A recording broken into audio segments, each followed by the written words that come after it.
para hadirin hadirat yang datang dari Selangor dan luar dari Selangor yang mengambil kesempatan untuk berada di dalam majlis ilmu bersama Buya Yahya dalam ziarah Buya Yahya ke Malaysia. Alhamdulillah para jemaah Masjid Al-Khair Masjid Global, para hadirin hadirat muslimin muslimat yang dirahmati Allah. Semoga Allah SWT berrahmat dan keberkatan kepada kita semua untuk berada terus dalam istiqamah dalam agama Allah Subhanahu wa taala insyaallah.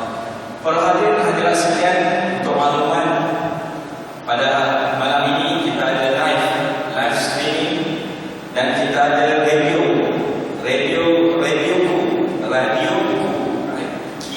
QU dan boleh live, boleh lihat yang mana berada di rumah ataupun di sekitar Masjid Al-Khair Taman Singapura, boleh melayari ataupun mendengar radio ataupun Al-Bahjah TV, www.albahjah.tv. Dan alhamdulillah para hadirin hadirat sekalian mengambil kesempatan pada malam ini dalam program ceramah perdana bersama Buya Yahya, insyaallah akan memuaskan cari dunia cinta akhirat insyaallah.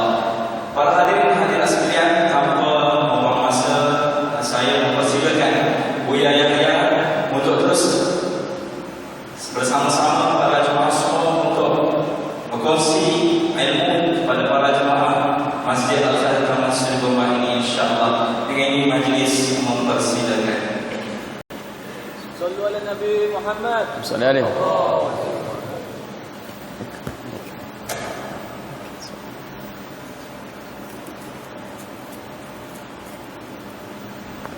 Bismillah.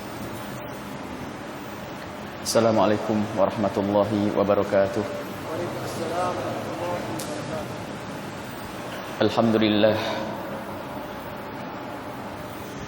Alhamdulillahilladzi idza akrama man syaa min ibadihi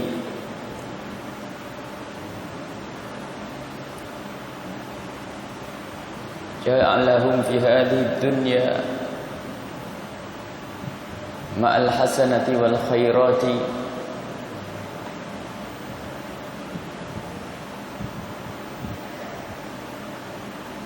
wa salatullahi wa salamuhu ala habibina wa syafi'ina wa maulana sayyidina Muhammad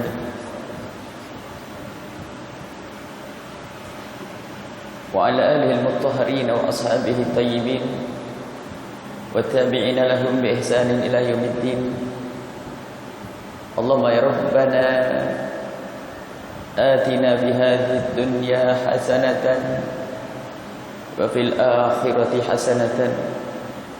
Allahumma ya Rabbana ij'alid dunya fi aydina wa la taj'alha fi qulubina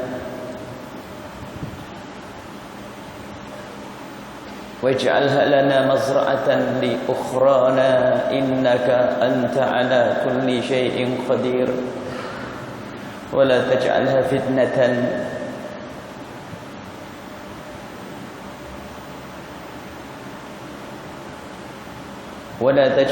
فتنة لنا واجعل الدنيا يا ربنا لنا نعمة كما أنعمت بها عبادك وصلحاءك إنك أنت على كل شيء قدير. اللهم يا ربنا ارزقنا التوبة قبل الموت والشهادة عند الموت والجنة بعد الموت. أما بعد. Yang kami cintai, yang kami muliakan, para perindu dan pecinta akhirat, semoga Allah memberikan kebahagiaan kepada kita di akhirat, menjadikan kita semua ahli surga, dan semoga Allah memberikan kepada kita kebaikan di dunia. Dunia bagi para kekasih Allah adalah mazra'atun lil akhirati.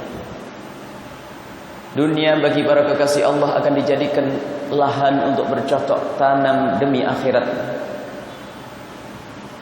Dan memang dikatakan dunia ini adalah mal'unah, terkutuk, dan semua yang ada di dalamnya terkutuk, kecuali jika dunia ini memang kita cari lalu kita rencanakan untuk akhirat.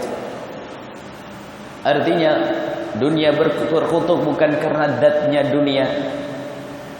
Harta tidak terkutuk karena zatnya harta, akan tapi yang menjadi terkutuk adalah bagaimana urusan hati kita dengan dunia dan bagaimana urusan hati kita dengan harta.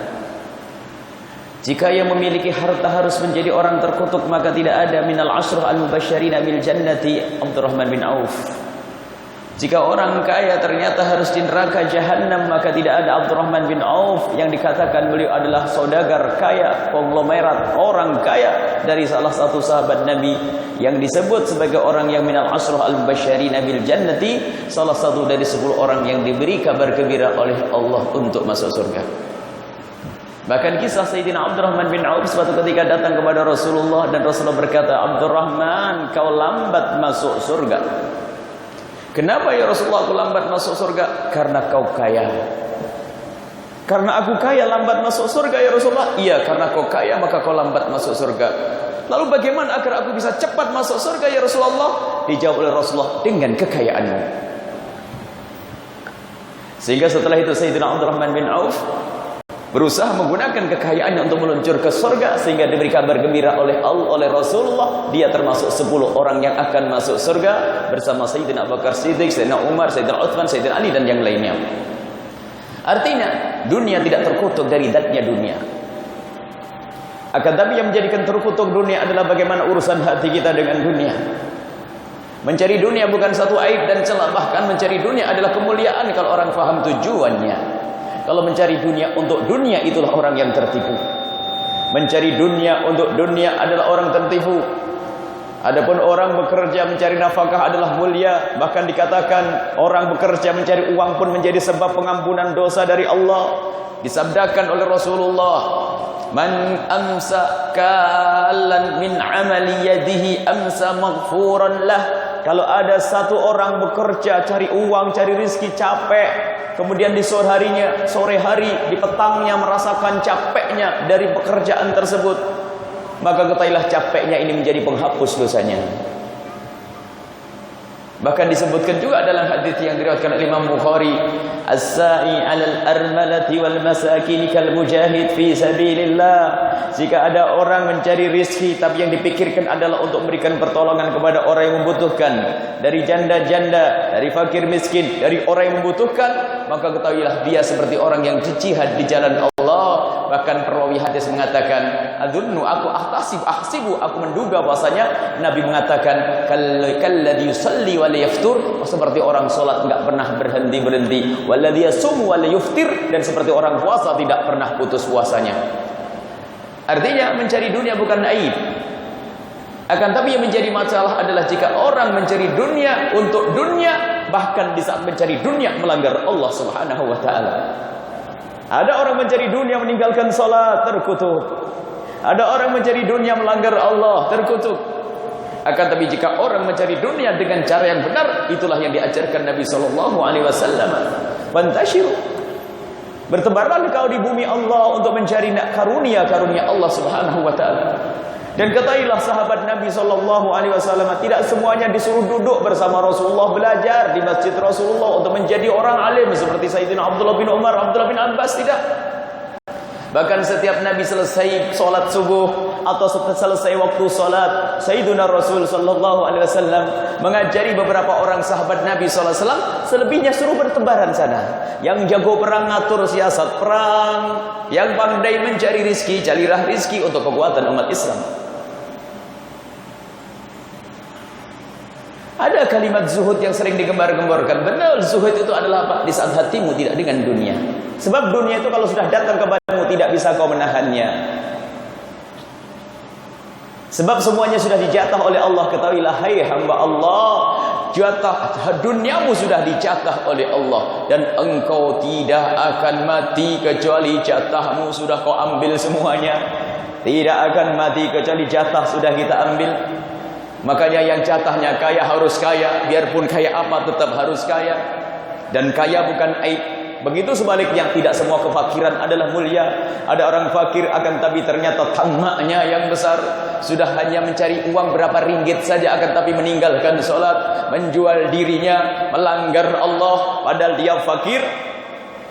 Maka kefakiran bukanlah ukuran orang itu selamat. Jadi fakir dan kaya itu hanya gelar di dunia, akan tapi kekayaan yang sesungguhnya adalah jika orang itu selamat nanti di akhirat. Dan di surga ternyata di sana ada orang fakir dan di sana juga ada orang kaya. Maka siapapun dari kita, apakah si fakir ataupun si kaya, semoga kita menjadi ahli surga. Semoga Allah berikan kebaikan kepada kita di dunia, memberikan kekayaan, kecukupan di dunia, kekayaan di dunia yang bermanfaat, bukan sekedar kaya-kaya. Maka kami selalu menghimbau kepada siapapun yang bakat untuk menjadi orang kaya. Pembicaraan zuhud itu nanti, mari bisik-bisik bicaraan zuhud. Kalau kita harus bicara di mimbar nanti orang bingung. Tinggalkan dunia semuanya. Bagaimana tinggalkan dunia? Saya di dunia, bagaimana meninggalkan dunia? Suruh mati saya. Dalam diskusi tasawuf ada, tapi ada kalakoh tertentu ini. Pembicaraan khusus, tidak semua orang paham. Akhirnya ilmu itu jadi khayal terus. Saya tidak punya jaminan makan dari mana kalau saya tidak kerja. Saya harus meninggalkan dunia. Baca hikamnya Ibn Athaillah Sakandari, maqam tajrid, saya harus meninggalkan dunia. Akhirnya jadi meminta-minta. Semua ada makamnya. Ada saat kita berbicara dengan si A dengan pemahaman tertentu, bicara dengan si B dengan pemahaman tertentu. Akan tapi kita bicara tentang gebiar dunia ini, lihat. Bagaimana orang sekarang berlomba-lomba mencari dunia. Mau kita hentikan? Tidak mungkin. Akan tapi bagaimana sekarang kita ajari mencari dunia dengan cara yang benar, untuk tujuan yang benar, sehingga dia akan menjadi orang kaya yang selamat. Itu yang kita inginkan.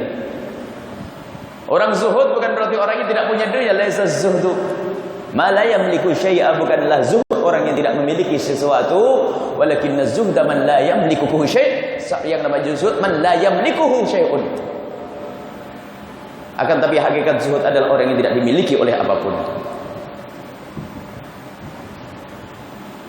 Dunia hanya di tangannya, tidak sampai di hatinya. Dan kita menemukan orang yang dunia hanya di tangannya, bukan sampai di hatinya. Begitu mudahnya untuk berderma, begitu mudahnya untuk berinfak dan sedekah. Kekayaan baginya adalah hiburannya, adalah kesenangannya dengan harta, dan kekayaannya adalah di saat digunakan untuk kebaikan. Ini pemahaman secara umum. Bahkan Rasulullah juga marah kalau ada orang fakir ternyata menjadi peminta-minta. Berusahalah engkau untuk mencari rezeki, berdiri sendiri dengan tanganmu sendiri.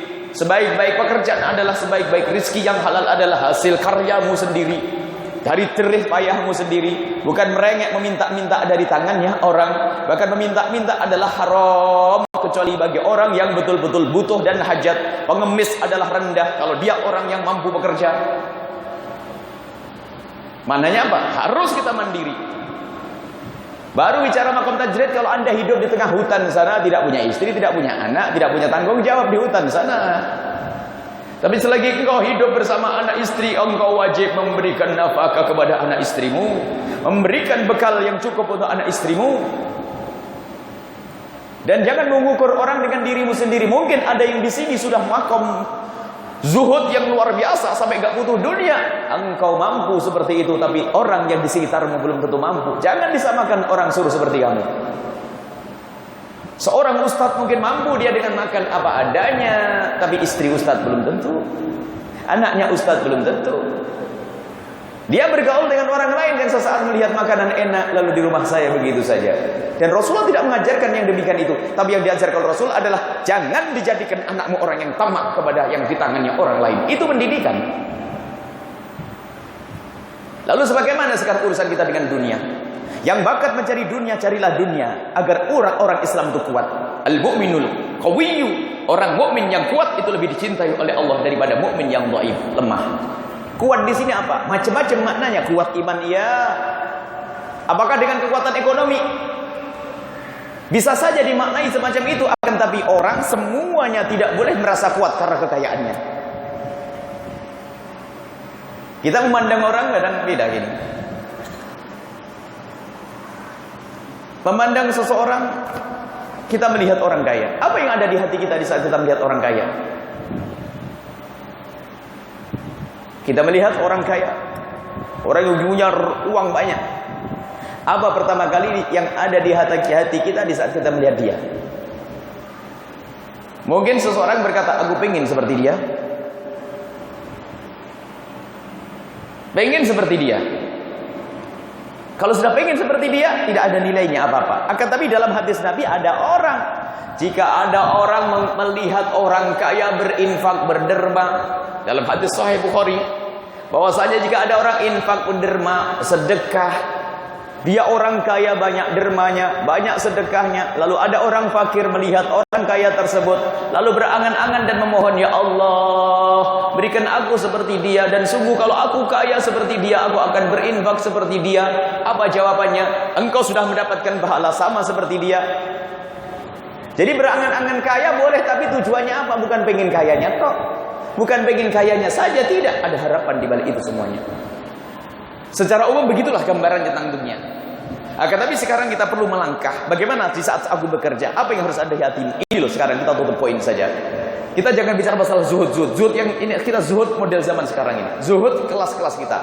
Jangan zuhud membuang dunia. Buang dunia boleh untuk infak sedekah. Tapi kita bicara tentang zuhud makom kita. Makom kita saat ini. Bagaimana zuhud? Jika Anda memulai bekerja, kami selalu mengingatkan siapapun di meja ofisnya, di kantornya, di saat memulai pekerjaan hendaknya yang engkau pandang adalah Allah, ridho Allah. Aku bekerja saat ini, kecil atau besar, mulailah.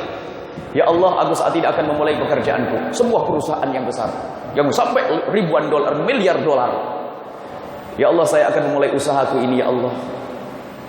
Berilah keberkahan dalam usahaku ini, ya Allah. Dan aku ikrar dengan hatiku, ya Allah, jika engkau beri keberhasilan dari usahaku ini, ya Allah, akan aku potong dari berapa, bukan urusan zakat saja, bukan. Aku akan berbuat baik untuk program yang ada di sana, untuk program yang ada di sana, program kebaikan semua, untuk kebaikan yang ada di sana sudah direncanakan dari awal. Itu loh untuk menjadikan kita ahli zuhud,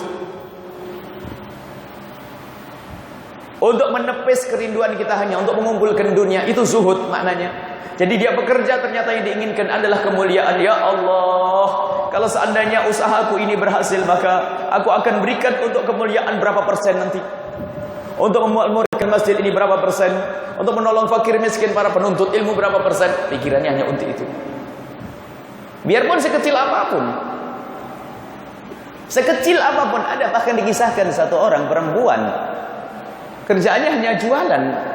Di Indonesia ada jualan yang penghasilannya sehari itu kurang lebihnya 40.000, 20.000 atau 30.000 kadang-kadang. Cuman beliau itu meyakinkan, memastikan bahwasanya setiap sebelum pulang dia harus memasukkan minimal 3.000 dari 30.000, 3.000 ke kotak yang ada di masjid. Dan pokoknya dinomorsatukan. Dan dia tidak melihat hasilnya dulu, tapi membayar 3.000 dulu, baru dilihat hasilnya. Rutin seperti itu. Dan dia tetap fakir. Dia tetap fakir. Akan tapi dihitung berapa tahun ibu melakukan itu semuanya. Aku melakukan seperti ini sudah 20 tahun. Tinggal ngitung saja. Orang kaya pun tidak bisa menderma seperti itu. Karena kekayaan adalah jatah, dia tidak kaya, tapi di hadapan Allah adalah kaya. Jadi ada kerinduan, kalau seandainya dia jadi kaya, niscaya akan menjadi orang yang sangat bermanfaat untuk umat.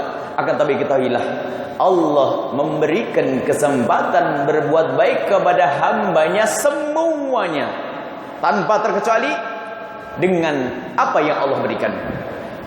Jadi Allah itu adil, semua diberi oleh Allah kesempatan untuk menuju surga.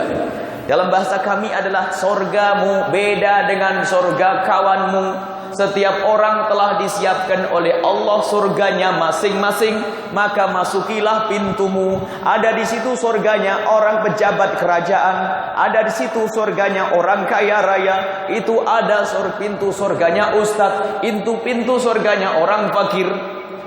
Kalau engkau tolah-toleh pintu surga orang lain, kau tidak akan sampai. Maka lihatlah pintu surgamu. Maka hai orang kaya, pintu surgamu ada di situ. Apa itu? Berderma. Hei para ustadz, pintu surgamu adalah mengajari dan memberi contoh dan suri toladan yang baik.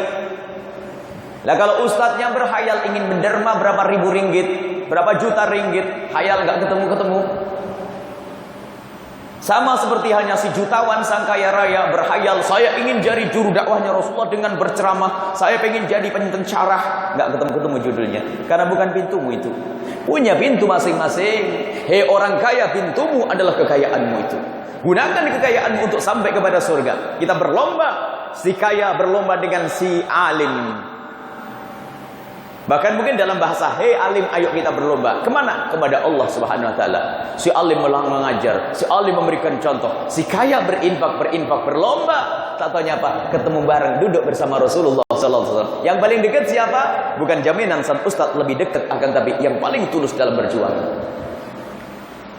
Maka mulailah dalam segala usaha Anda. Dalam usaha Anda harus ada gambaran untuk akhirat. Sudah wajib.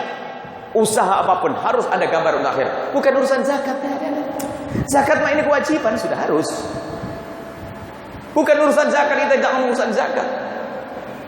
Zakat iya zakat. Kalau wajib itu sudah akan dibahas. Ini kita bukan bicaranya orang kelas fasik, bukan. Ini ahli ibadah yang hadir ke masjid. Masa kita ngomong masalah meninggalkan sholat? Kalau kita bicara sholat pasti sholat sunnah. Kalau sholat wajib pasti sudah dilakukan. Ini kan kalangan ahli iman semuanya. Kalau bicara harta bukan urusan zakat. Di sini adalah sedekah sunnah, infak sunnah. Maka lakukan. Kalau Anda bisa melakukan pekerjaan untuk menjadi orang yang kaya, jadilah orang kaya raya. Akan tapi ingat, yang pertama adalah di saat Anda memulai bekerja harus Anda lihat Allah, ridho Allah. Untuk Rasulullah, untuk perjuangan wajib. Satu. Kemudian yang kedua adalah kaidah sederhana. Sehebat apapun, sebagus apapun tujuanmu, jika caramu untuk mencapai tujuan tidak benar, maka engkau tidak akan sampai kepada tujuan. Bahkan bohong kamu punya tujuan. Tujuanmu adalah untuk Allah. Akan tapi jika cara meniti, menggapai tujuan tersebut dengan cara yang tidak dibenarkan, tidak akan sampai kepada Allah. Maka menanamkan kerinduan ini penting. Kalau memang betul tujuannya Allah, pasti dia akan berhati-hati di dalam mencari rezeki. Tujuanmu baik, tapi caramu jelek, tidak akan diterima oleh Allah. Contoh, melihat masjid sudah pada reot misalnya, mau roboh, maka kita akan membangun masjid kembali, memperbaharui masjid. Bangun masjid adalah bagus. Akhirnya betul digerakkan anak muda. Ayo anak-anak muda kita membangun masjid. Tujuannya adalah bagus membangun masjid agar orang sholat nyaman. Akan tapi caranya begini. Terserah wahai anak-anak muda. Yang penting jadi duit, ngerampok boleh, nyopet boleh, apa saja boleh. Tujuannya baik, tapi caranya tidak baik, tidak diterima oleh Allah Subhanahu Wa Taala. Tujuannya baik bangun masjid, tapi caranya mencuri, nggak diterima. Sama sedekah, infak dan sebagainya, akan tapi ternyata dengan cara yang haram tidak akan sampai kepada Allah. Maka itu orang tertipu. Dan itu orang ahli dunia itu, nggak ada guna dunia baginya.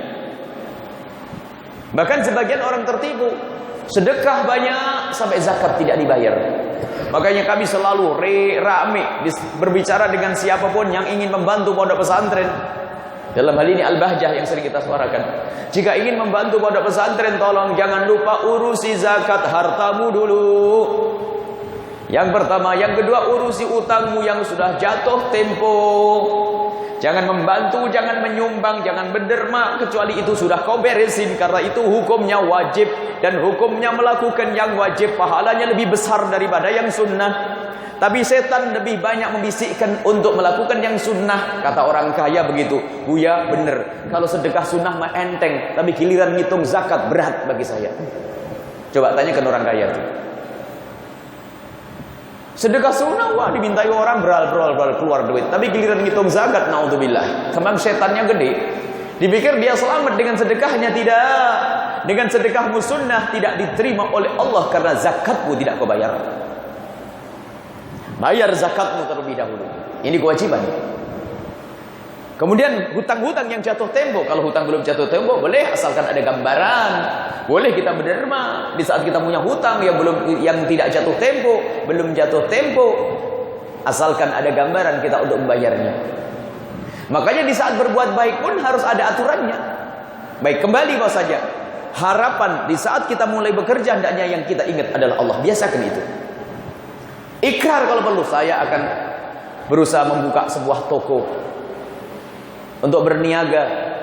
Ya Allah, aku ingin kalau berhasil nanti aku akan membantu masjid yang ada di sana, mushola madrasah yang ada di sana. Wajib untuk menjadikan dunia ini adalah akhirat, agar tidak dunia itu menjadi dunia selamanya. Dengan niatmu itu, dan niatmu harus tulus. Kemudian niat tulus tadi akan menjadikan kita mengambil langkah yang kedua adalah berhati-hati dalam menjalani usaha dan bisnis. Pasti dia akan mengambil yang namanya modal yang halal, karena dia tahu tujuannya akan diberikan untuk Allah. Sehingga mencari modal yang halal. Sebagian tertipu, gak peduli modal dari mana, yang penting saya ingin bangun masjid. Sama, gak diterima oleh Allah. Jangan sok jadi pahlawan. Kadang-kadang sok jadi pahlawan, kasihan, siapa lagi yang bangun masjid kalau bukan kita. Bahkan kadang kita menyantuni orang fakir dengan sombong. Aduh, siapa lagi kalau bukan kita? Ayo kita santuni fakir miskin. Siapa lagi kalau bukan kita? Ente Tuhan bagaimana? Ada Allah. Dan ketahuilah bahwasanya Allah tidak. Kalau Allah menciptakan orang fakir di kiri kanan kita, itu bukan karena Allah tidak bisa mencukupi mereka. Ingat. Akan tapi Allah menciptakan orang fakir di kiri kanan kita karena Allah ingin mengangkat orang kaya yang ada di kiri kanannya. Bukan karena Allah tidak mampu. Kadang kita sombong kalau nyantuni fakir miskin, seolah-olah sudah menjadi pahlawan yang luar biasa. Maka ingat, orang fakir yang ada di kiri kanan kita itu bukan karena Allah tidak mampu memberi kepada mereka, akan tapi karena Allah ingin mengangkat orang cukup yang ada di kiri kanannya. Bahkan kalau orang kaya itu sadar, ketahuilah engkau akan mulia gara-gara si fakir. Jika tidak ada orang fakir, maka kau tidak akan bisa berderma, maka hartamu tidak akan berguna. Kalau tidak ada masjid yang reot mau roboh, itu niscaya hartamu juga tidak ada berguna. Dan begitulah Allah mengangkat hambanya. Maka di saat berderma, berbuat baik, hendaknya kita sadar bahwasanya kita rindu untuk Allah. Maka langkah kedua adalah di dalam mencari rezeki. Halal haram tolong diperhatikan. Kalau ada orang berjuang katanya dalam kebaikan, tapi kalau tidak memperhatikan halal haram, jawabannya adalah bukan karena Allah. Sudah, nggak usah pakai periksa-periksa lagi. Bukan karena Allah, hanya karena ingin disanjung oleh sahabatnya. Maka sekarang perlu kita benahi usaha kita. Mungkin ada yang hadir di tempat ini, usahanya haram, tidak karu-karuan. Tidak usah khawatir. Yang mendatangkan Anda ke sini adalah Allah. Sadari. Yang menjadikan saya berucap seperti ini adalah Allah. Allah menjadikan saya berucap dan Allah menjadikan Anda datang ke tempat ini. Berarti Allah menghendaki kebaikan buat Anda. Tidak usah kecil hati lalu bagaimana usaha saya. Ketahuilah, insyaf dulu bahwasanya usahamu adalah haram. Engkau punya pekerjaan adalah haram, insaf. Sambil ulang istighfar. Ya Allah. Baru nanti berpikir bagaimana hijrah. Hijrah dari usaha yang tidak baik itu. Berpikir hijrah. Dan harus kita saat inilah. Makanya untuk menjadikan dunia itu akhirat, kita bersihkan dari keharaman cara berusaha tadi. Pertama, niat untuk kebaikan. Harus ada niat kebaikan. Yang kedua adalah cara mendapatkan harta. Harus hati-hati dengan cara yang bersih, dengan cara yang halal. Bahkan kalau orang paham makna ini, kalau ngerti cara sesungguhnya, itu adalah pahala besar. Contoh, kalau saya mempunyai sebuah pabrik, sebuah perusahaan, apa perusahaan? Bahasa Malaysianya apa itu? Corporate. Saya punya corporate. Perusahaan besar dengan pegawai karyawan 1000 orang. Allah, 1000 orang. Duit saya banyak, tapi saya hati-hati ini. Saya pokoknya pengen masuk surga dengan kekayaan saya. Bukan sekedar hartanya saja yang benar, bukan usahanya benar, akan tapi dia punya tanggung jawab. Semua yang bekerja denganku harus sholat. 1000 orang sholat, pahalanya ditumpangkan kepada bos. Wanitanya semuanya harus menutup aurat. Semua pahalanya ditumpangkan. Enak bener. Sebenarnya cari surga kan gak susah. Setelah mendapatkan rizki yang banyak, dipotong untuk kemuliaan. Maka hikmah yang kami tulis terakhir adalah jika ada seorang hamba diberi oleh Allah kemudahan kekayaan di dunia, kalau dia faham sebetulnya Allah telah memberikan perangkat untuk menuju surga secepatnya. Kalau orang faham, kalau Allah memberikan kepada seorang hamba kecukupan di dunia, sebetulnya Allah memberikan kesempatan untuk meluncur ke surga dengan cepat kalau dia mau. Dengan cara bagaimana? Menggunakan kekayaannya tadi untuk Allah. Baik, cara yang kedua adalah menata urusan usaha. Sehingga kalau usaha Anda benar halal, maka ketahuilah Anda selamat daripada dunia yang terkutuk tadi. Usaha yang benar halal, bersih. Tadi kami sampaikan, mungkin ada di antara yang hadir di sini usahanya masih nggak karuan. Ketahuilah Allah Maha Kuasa untuk merubah. Yang penting kita berusaha untuk merubah perlahan demi perlahan. Ingin berubah pokoknya. Saya akan merubah ya Allah, betul. Karyawan pegawai saya tidak pernah saya ingatkan untuk sholat. Maka insya Allah pulang dari majelis ini saya akan ingatkan mereka semuanya harus sholat. Jam kerjanya dirubah, dikurangi atau bagaimana. Berpikir untuk kemuliaan. Kalau mereka susah sholat, mungkin kita undangkan ustaz, suruh memberikan syarah kepada mereka atau ilmu kepada mereka sampai menjadi sholat. Pahala semuanya itu semuanya kalau orang paham. Ini kalau karyawannya 2, pembantu di rumah tangga kita, seorang yang bekerja di rumah tangga kita, kadang 2 orang, cuman 2 sudah nggak sholat semuanya, cukup untuk bosnya masuk neraka jahanam. Ayo, inilah yang harus kita pahami bahasanya. Jadi dunia itu tidak menjadikan kita terkutuk kalau kita benar dalam berurusan dengan dunia. Kita bicara bagi yang cukup dulu ini. Nanti yang tidak cukup bagaimana? Jadi di dalam berusaha hendaknya kita bersih hati-hati, jangan sampai kita melakukan yang haram. Berusaha dan terus berusaha, jangan tertipu. Banyak orang tertipu, kata Imam Ghazali rahimahullah ta'ala dalam kitab Al-Kashfu wa Tabyin, terakhir itu tertipunya orang kaya. Ada orang kaya tertipu itu semangatnya, juangnya tinggi. Wah, berpikir untuk derma dan sebagainya, derma. Setan nggak mau diem. Setan membisikkan, wah iya terus banyak berderma kamu. Sementara dia tidak mampu. Pengen jadi pahlawan, tidak mampu dia. Pengen jadi pahlawan, akhirnya apa? Kata setan, sudahlah, berusahalah, kerja, cari duit dengan cara yang haram nggak apa-apa, kan tujuanmu baik. Ini setan membisikkan semacam itu, dan terjadi, dan banyak orang semacam itu, kata Imam Ghazali. Jadi banyak orang tertipu, sok menjadi pahlawan, membantu pondok pesantren, membantu para santri, para siswa, akan tapi ternyata dengan cara yang haram, maka tidak akan mendapatkan apa-apa. Naudzubillah. Baik usaha yang benar. Dan kepada siapapun yang usahanya masih tidak benar, yang pertama adalah nyesel. Adapun perubahan itu bertahap. Bisa seminggu berubah, sebulan berubah, bahkan bisa setahun baru berubah. Yang penting ikrar dengan hati kita bahwasanya pekerjaanku adalah haram. Saya ingin hijrah ya Allah. Tapi itu hijrah kan tidak gampang. Melihat siapa yang ada di bawahnya, bersama siapa dia, mungkin kerja sama-sama orang. Untuk menarik pun tidak bisa langsung.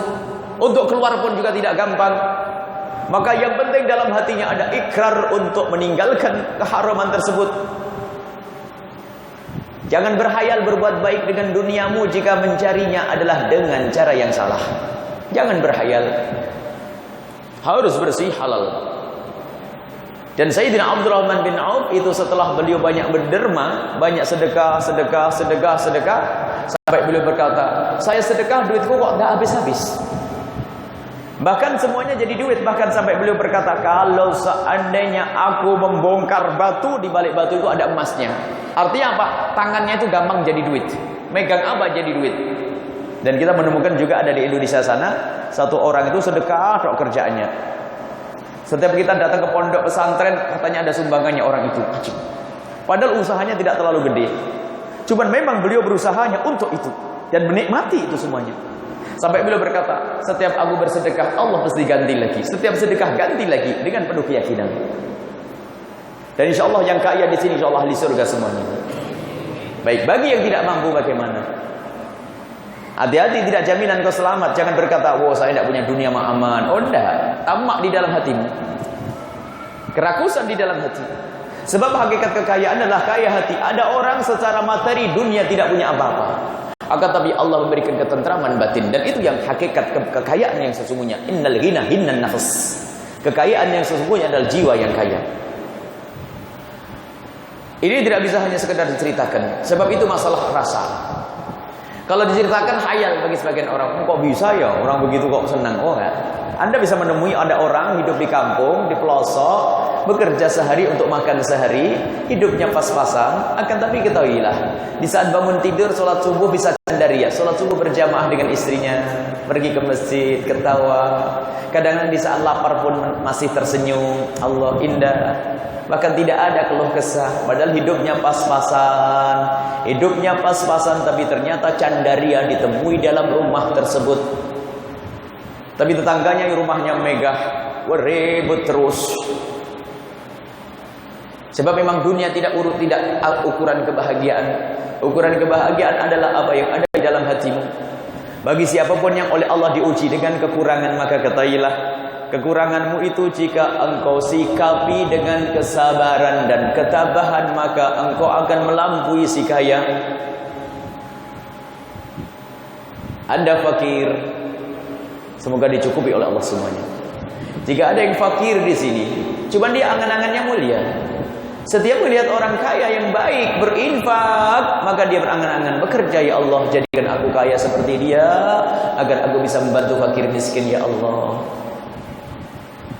Tapi pun demikian tidak hanya berdoa, memulai ada rezeki sedikit dipotong. Kita terharu kepada sekelompok orang fakir yang berusaha memaksa untuk bisa bersedekah. Macam-macam kita di pondok itu kan ada beberapa kali, tidak sekali dua kali.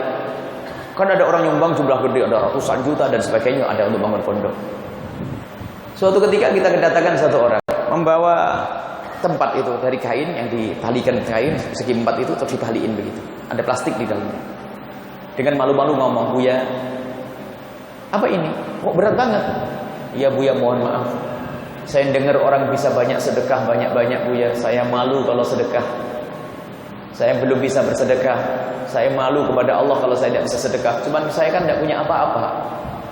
Saya nabung." Jadi dia kerja di pasar, setiap ada duit uang koin 1.000 rupiah, dipastikan 1.000 rupiah yang koin ini dimasukkan ke situ. Setiap hari masukkan berapa.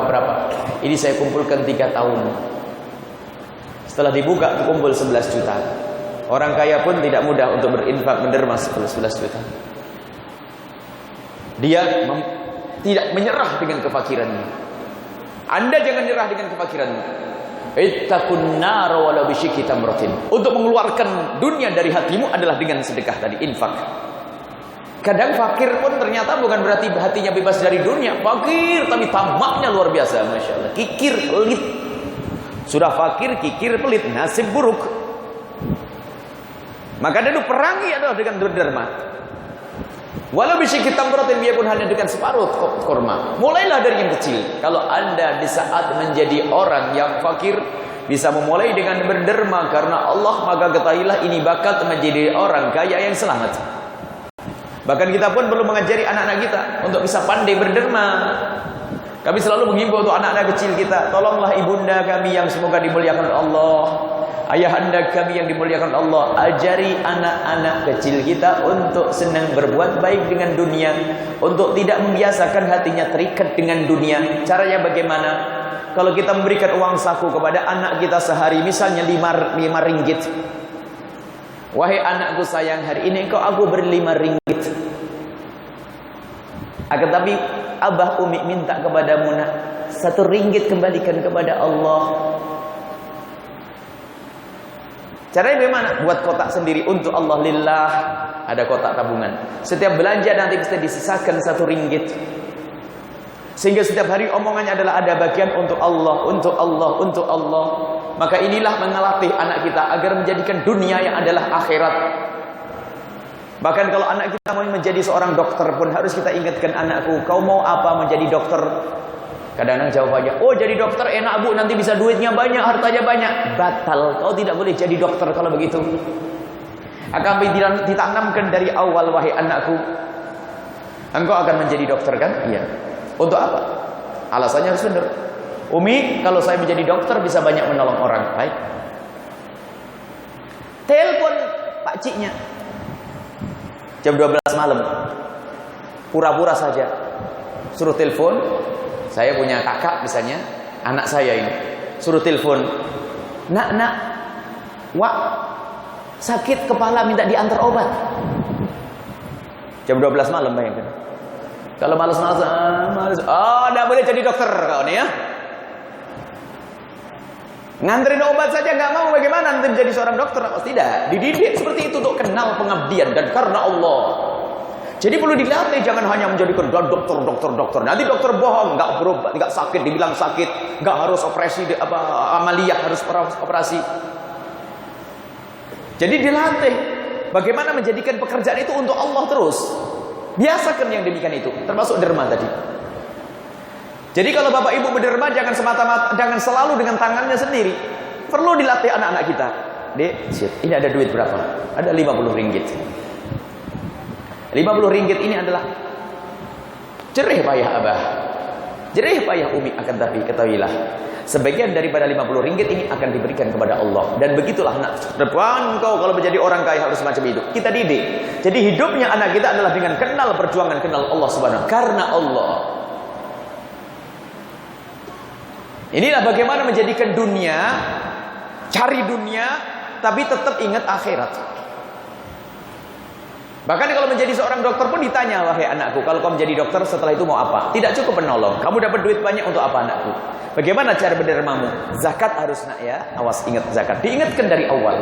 Kadang-kadang nggak sadar zakat. Bapak ibunya nggak bayar zakat, kan repot ini. Mau jadi ahli surga bagaimana nanti? Anaknya dihadirkan, nanti kau harus berderma nak, berbuat baik nak. Nah, jadi menjadikan dunia itu akhirat itu tidak harus semuanya kita berikan untuk Allah, tidak. Sesuai dengan kemampuannya. Memang semakin banyak semakin bagus, akan tapi ketahuilah kadang kita akan punya kebutuhan. Dan jangan dibebani orang itu. Orang itu kemampuannya masing-masing. Ada orang punya duit misalnya sama-sama 1 juta ringgit. 1 juta ringgit bagi si A bisa mudah mendermakan 200 ringgitnya, 200 ribu ringgit. Tapi sebagian hanya 10 ribu ringgit. Biarkan suka-suka. Tidak boleh harus dipaksa begini. Karena apa? Yang kita latih adalah bagaimana membiasakan seorang itu berderma dengan sukarela. Kalau seseorang berbuat baik dengan ketulusan, maka kebaikan yang dilakukan dengan tulus itu akan menarik kebaikan yang lain lagi. Tapi kebaikan yang dilakukan dengan tidak tulus menghentikan kebaikan itu sendiri. Makanya kami menghimbau kepada pengurus masjid, panitia masjid, pembangunan dan sebagainya. Kalau kita ingin menghimbau orang untuk berderma, hendaknya dengan akhlak yang mulia. Bagaimana mereka kita himbau lalu mau berderma dengan tulus karena Allah.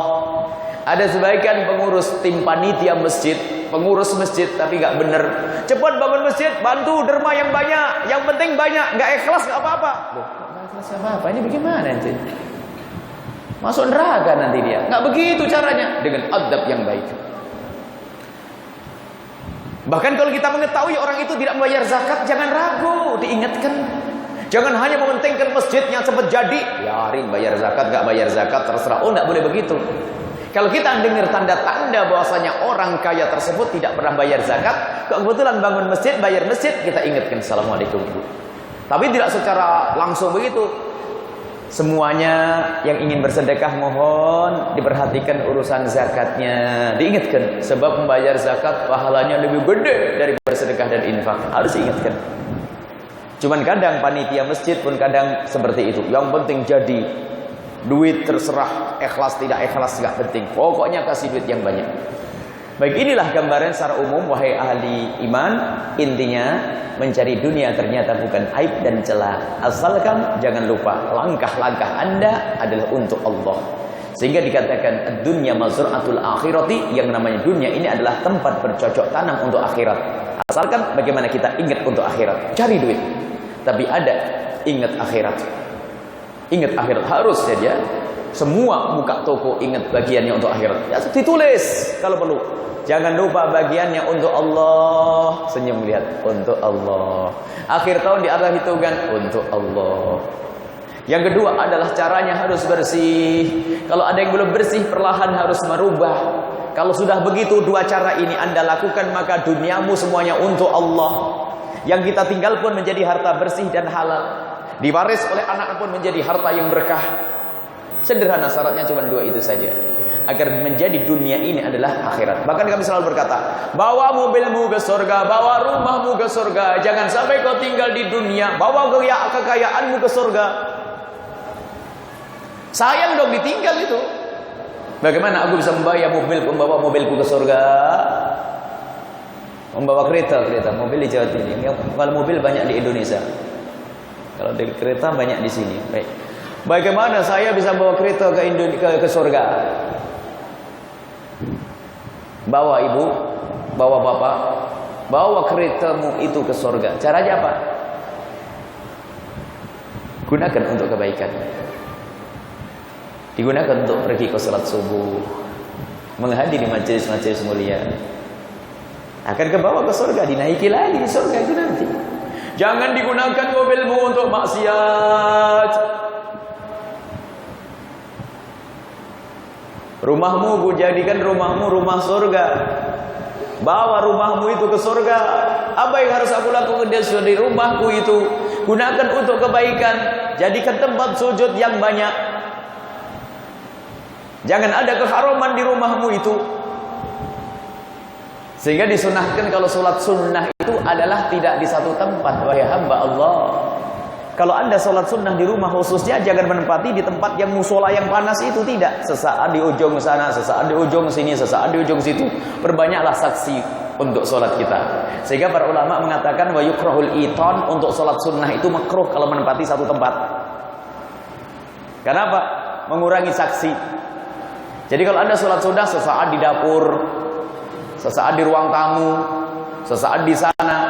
Dan itu siasat bagi orang yang malas. Coba ibu, kalau anda malas beribadah, malas sholat, cara sholatnya seperti itu. Coba, ujung sana 2 rakaat, pindah dekat yang sana 2 rakaat, pindah sini sebenarnya 2 rakaat, pindah sini, tatonya tanpa sadar 20 rakaat. Coba amalkan ini ilmu.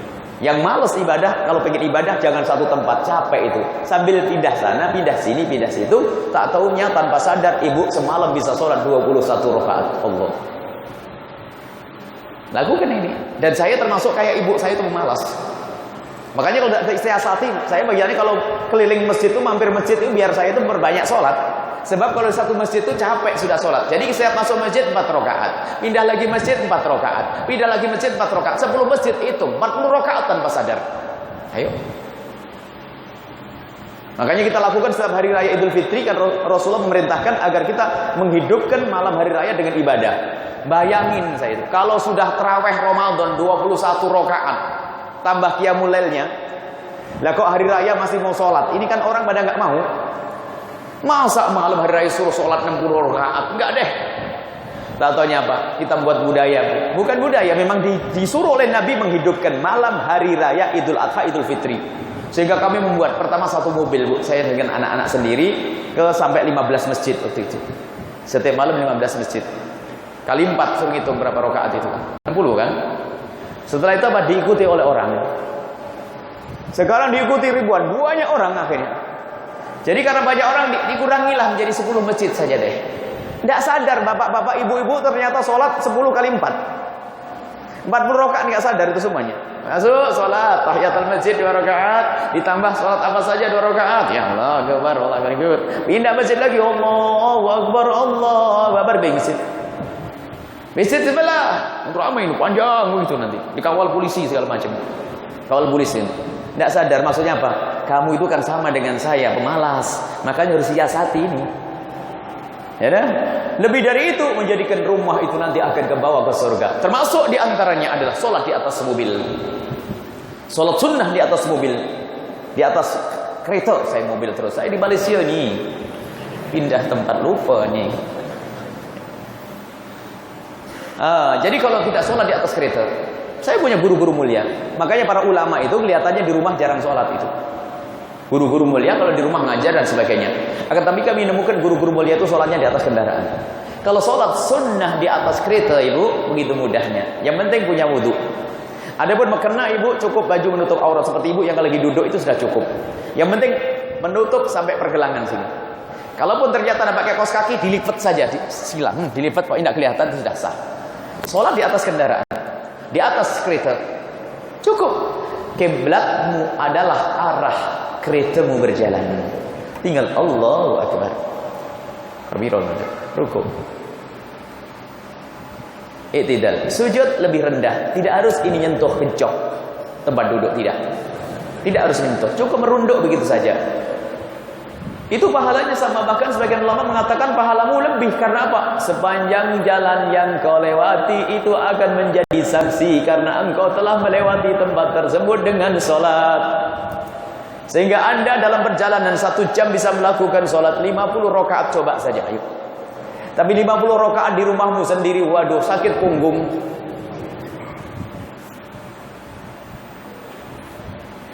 Ini yang punya kereta bisa.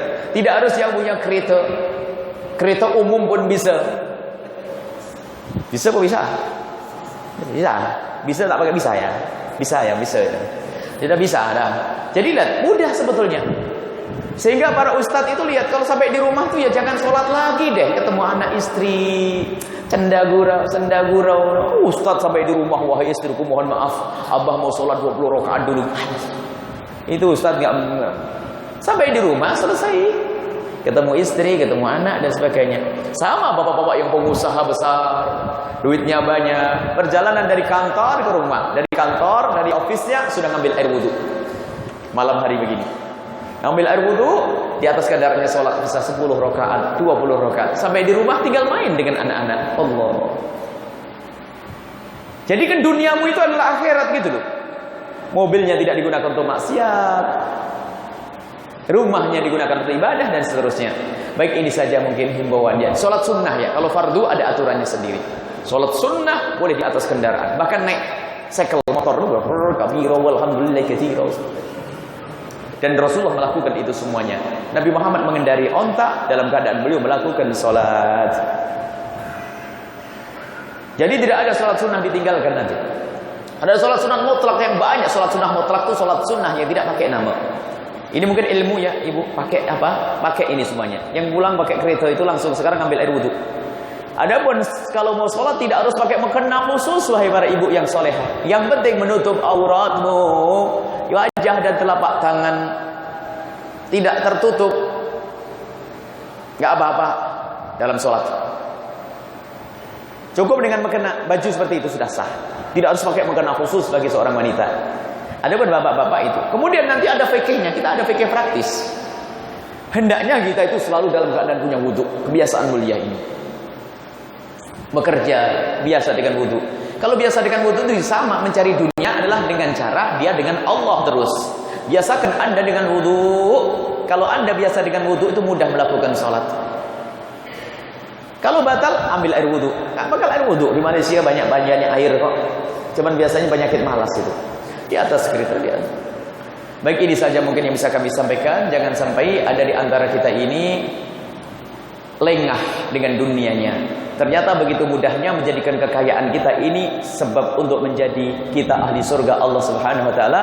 Maka yang kaya, ayo lakukan Islam. Yang fakir, yang kurang, semoga Allah berikan kecukupan. Kemudian kami juga menawarkan kami punya program besar agar terarah. Sedekah dan infak pun kadang harus ada bimbingannya. Ada sebagian orang kalau mau sedekah hanya untuk masjid saja. Ya Ustaz, masjid sudah banyak nggak ada yang seorangnya. Lalu sedekah yang paling penting apa? Sedekah yang paling penting adalah untuk kepentingan maslahatan umat Nabi Muhammad. Dilihat dulu kepentingannya apa. Dalam masa sekarang adalah untuk merintis pendidikan. Termasuk kalau di Cirebon sana ada sebagian sedekah masjid-masjid saja. Ada orang sedekah masjid-masjid. Karena hafalnya satu hadis, man bana lillahi masjidan banallahu lahu baitan fil jannati. Barang siapa yang membangun masjid maka seperti membangun rumah di surga. Yang dihafal hadis itu tak. Sehingga tidak mau menggunakan yang lainnya. Diarahkan untuk bangun pondok pesantren, tidak, hanya masjid. Ya Ustaz, nggak ada yang ngisi masjid kalau anaknya tidak pernah nyantri. Makanya program sesaat digunakan untuk pondok pesantren. Maka kami punya program besar. Di Malaysia kami tawarkan program. Agar dunia kita ini tidak menjadi dunia semata-mata, agar menjadi dunia itu adalah menjadi akhirat. Kami program di sini pengen punya tanah besar untuk semburan dakwah. Harus diselesaikan masalah hak miliknya untuk sebuah yayasan, lembaga besar, lembaga dakwah. Dakwah yang indah dan lembut. Di dalamnya ada pondok pesantren termasuk sekolah, terserah nanti seperti apa yang sesuai dengan masyarakat Malaysia. Yang nangani juga orang Malaysia, tapi kami menyeru ini semuanya. Ada di Indonesia sana yang sudah buru-buru, lah kok lama sekali Bu Yayahnya ini misalnya. Ada di Indonesia kami juga punya program, dan alhamdulillah termasuk dari saudara-saudara adalah kami lebih senang program itu ditangani oleh orang per orang. Tidak harus melibatkan kerajaan. Karena apa? Kalau melibatkan kerajaan yang masuk surga nanti tidak jelas siapa rajanya. Ya, alhamdulillah rajanya masuk surga. Tapi kami ingin melibatkan orang per orang karena kami rindu jika ada orang kaya ketemu kami itu menjadi orang kaya ahli surga. Itu saja tujuan kami. Jadi tidak ada orang kaya ketemu kecuali selamat. Dan memang begitu kami ajarkan anak-anak. Kalau kamu melihat orang kaya, apa yang ada di hatimu? Kalau engkau melihat orang kaya, jangan sampai yang ada di hatimu adalah pondokku biar gede, pesantrenku biar besar. Itu adalah kesombonganmu. Akan tapi jika engkau melihat orang kaya, hendaknya yang ada di hatimu adalah keinginan bagaimana orang kaya itu menjadi orang kaya ahli surga. Kita ingatkan, kita ajak, kita himbau. Maka kita punya program. Barangkali ada yang punya tanah di daerah Kuala Lumpur sini, berapa hektar. Kemudian ada yang siap membangun di atasnya. Nah, ini namanya membagi pekerjaan, bagi tugas. Anda yang membangun infrastruktur, pembangunan dan sebagainya. Nanti kami yang berusaha dengan para ulama untuk membuat satu program. Program pendidikan yang luar biasa. Lihat, kalau seandainya satu saja orang alim yang kita cetak, kita buat, itu pahalanya terus mengalir. Apalagi 2, 3, 4 dan seterusnya. Ini program besar insya Allah. Mohon nanti bisa berkomunikasi. Dan nanti yang kontrol adalah Anda semuanya. Harus jelas. Ustadz bukan Superman. Gak bisa kami bicara sendiri, berbuat sendiri. Superman itu kan khayal, pakai baju saja klik ketuker. Tahu Superman? Gak bisa pakai baju dia tuh. Jadi yang ada adalah super tim, super kebersamaan. Jujur wahai para ahli iman, pada hamba-hamba yang dicintai oleh Allah, suara saya paling lambang, suara saya ya seperti ini sampai depan situ. Akhirnya ada pakar ahlinya membuat sound, saya kedengaran. Kalau tidak ada ini bukan ustadz yang buat, tapi bermanfaat. Setelah itu apa? Hari ini pun ada yang mendengar suara kami, ada yang nonton televisi ini yang dari Jerman, dari Amerika, dari Australia, dari Hong Kong, ada yang dengar saat ini dengan teknologi ini semuanya. Ayo. Padahal saya tidak ngerti shooting, saya tidak ngerti komputer, saya juga nggak paham ya. Saya tidak sempat sekolah komputer dulu. Nah, saya sempat itu. Saya kalau buka email sudah ketukar-tukar, lupa nomor pinnya, nomor passwordnya berapa, sudah bukain saja. Saya ingin tahu jadi sampai hari ini. HP itu kalau sudah diganti pusing saya, itu harus belajar. HP itu harus HP yang lama, diganti yang baru lagi. Kalau HP yang baru lagi itu harus belajar lagi kelamaan. Tapi semuanya bisa dilakukan. Kenapa? Dengan kebersamaan ini. Maka tidak boleh kerja sendiri. Dan nanti program kita semacam itu. Bahkan kami ajak, mungkin ada yang punya keahlian. Para bapak-bapak, ibu-ibu punya keahlian, ayo berjuang dengan keahliannya, biarpun tidak dengan hartanya. Dan ingat, semuanya berjuang bersama kami adalah ingat, jangan mencari uang di dalam perjuangan. Kalau pengen cari uang, dagang di pasar sana. Akan tapi dalam berjuang kita pun akan memberi uang orang sesuai dengan semestinya. Misalnya kita nyewa mobil, nyewa kereta, ya harus bayar dong. Jangan mentang-mentang dakwah gratisan begitu, enggak. Jangan mentang-mentang untuk dakwah lalu cuma-cuma ya. Percuma. Enggak, tetap ada profesional. Akan tapi hendaknya yang berjuang adalah karena Allah, bukan karena untuk mencari kekayaan. Kalau cari kekayaan tadi berniaga sana. Jadi kami seru, barangkali setelah ini kita buat tim yang ada di Kuala Lumpur, di Malaysia, tim untuk itu semuanya. Bagaimana mencari lahan? Alhamdulillah gambaran lahan sudah ada. Kalaupun ada gambaran lahan lain lagi, bisa saja. Mungkin yang ini dijual untuk pembangunan di sini atau ini ditukar ke sini. Yang penting adalah program ini berjalan. Dan siapa yang berjuang? Kalau Anda melihat sebuah perjuangan, jangan menunjuk orang lain. Takut Anda ketinggalan, tapi jadikanlah aku yang akan berjuang. Karena aku yang ingin selamat. Aku ingin masuk surga Allah Subhanahu wa taala. Dan saya sudah berjanji, sudah keperucut itu terlanjur ngomong, kemarin tidak tahu di mana. Kalau program ini berjalan, separuh hidup saya ada di Malaysia. Hanya pengen deket, pengen lihat wajah-wajah. Makanya kalau habis pengajian itu saya senang salaman, lihat wajah-wajah orang ikhlas. Biarpun saya capek kadang-kadang tangan, aduh capek ini. Salaman itu capek loh ya. Capek salaman itu, cuman saya rindu kadang-kadang baru pertama kali ketemu. Kadang-kadang ada orang yang penuh berkah lalu bersentuhan tangan, indah. Mungkin yang sepuh saya cium tangannya, yang tua. Nanti separuh hari, 15 hari saya di sini. Bukan 15 sih, 3 hari di sini. Kalau 15 hari kan 3 hari di Malaysia, 4 hari Cirebon. 3 hari Malaysia, 4 hari Cirebon.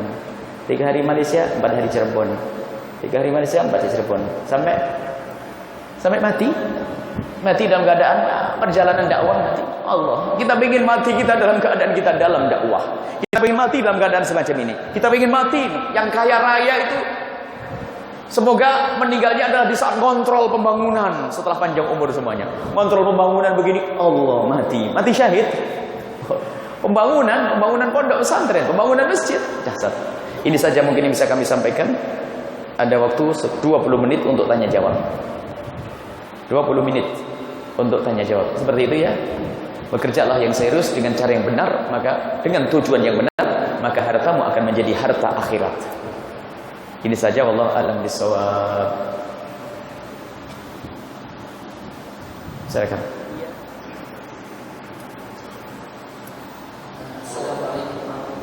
Waalaikumsalam warahmatullahi wabarakatuh.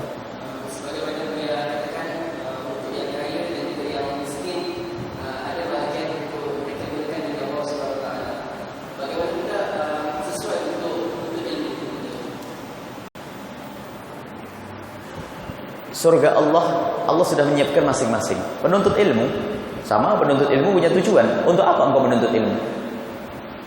Jika engkau menuntut ilmu untuk Allah, biarpun tidak sampai mati di perjalanannya, sudah sampai tujuan. Dan ilmu yang bermacam-macam. Misalnya ada ilmu engineer, ilmu teknologi, ilmu komputer, ilmu macam-macam. Asalkan tujuanmu karena Allah, maka engkau sampai kepada Allah. Surgamu itu, makanya ini pakar IT ini bagiannya surga ya sudah ngurus itu bagianmu. Kalau kamu jadi ustadz ini nggak ada yang videonya nggak nyampe ke Amerika sana ini, ya sudah lo bagianmu begitu. Pakar IT, pakar sound, pakar ini itu bagianmu. Jadi ketahuilah bahasanya, gali potensi dirimu sendiri. Kamu bisa apa? Hadiahkan untuk Allah. Bisamu ngapain? Saya tukang pijit. Ya sudah, saya mijitin tukang saja. Yang bekerja di masjid biar saya pijitin saja. Loh, kan sama saja. Mijiti tukang yang kerja di masjid, sama aja. Jangan meremehkan siapa yang paling mulia di hadapan Allah. Yang paling mulia adalah yang tulus. Suatu ketika ada di masjidnya Rasulullah ada seorang perempuan tua yang biasa membersihkan halaman masjidnya Rasulullah. Tukang sapu lah anggapnya. Suatu ketika itu nggak kelihatan. Rasulullah bertanya, hei sahabatku, dulu ada ibu-ibu yang biasanya membersihkan masjid ini kok nggak ada, di mana?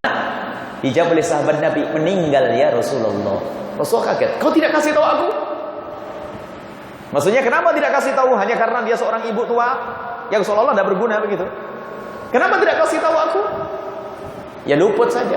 Tidak, hantarkan aku ke kuburannya. Pergilah Nabi Muhammad ke kubur wanita tersebut, dan itulah kisah bagaimana orang sholat di atas kubur. Sholat jenazah di atas kubur dilakukan Rasulullah saat itu. Bagaimana? Seorang perempuan yang hanya kerjaannya membersihkan, bukan nyumbang miliaran, bukan, akan tapi karena dia punyanya tenaga untuk membersihkan masjid, ternyata dicari oleh Rasulullah. Jadi apa yang Anda miliki, gunakan. Makanya kami selalu bertanya, ayo punya apa, ayo berjuang. Yang datang macam-macam.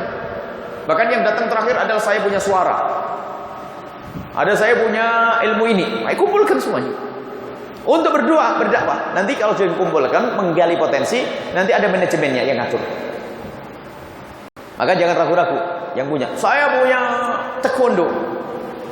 Oh iya, bisa saja, tenang aja, jangan khawatir. Umat Islam berkuat. Ajari santri taekwondo. Saya punya ilmu bahasa Inggris sama matematik, bahasa Inggris. Baik. Sampai saya ingatkan, hei guru bahasa Inggris, kamu sadar enggak? Di saat engkau mengajari ilmu bahasa Inggris itu, kamu harus tahu siapa yang kamu ajari.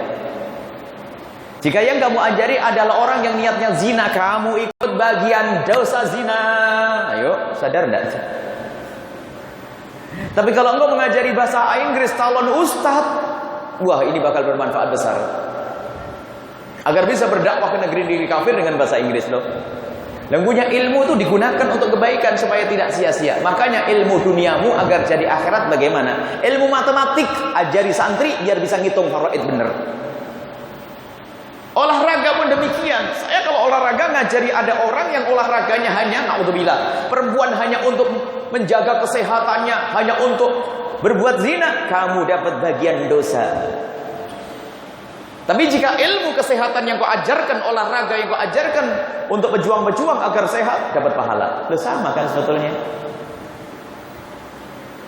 Ini begitu. Jadi apapun yang Allah berikan kepadamu, hendaknya engkau sambungkan kepada Allah, karena itu potensi kekuatan, itu sebetulnya bekalmu untuk kenal Allah. Jadi semuanya dikasih masing-masing oleh Allah. Enggak sama, ini dikasih keahlian ini, kasih keahlian ini untuk melengkapi. Saling melengkapi. Allahu a'lam bishawab. Terakhir, ada lagi? Baik, satu. Bismillah. Sudah terakhir ya? Assalamualaikum warahmatullahi wabarakatuh. Di sini saya bagaimana caranya punya anak yang soleh dan soleh. Ya, gimana? Punya anak yang soleh dan soleh. Allah, masya Allah.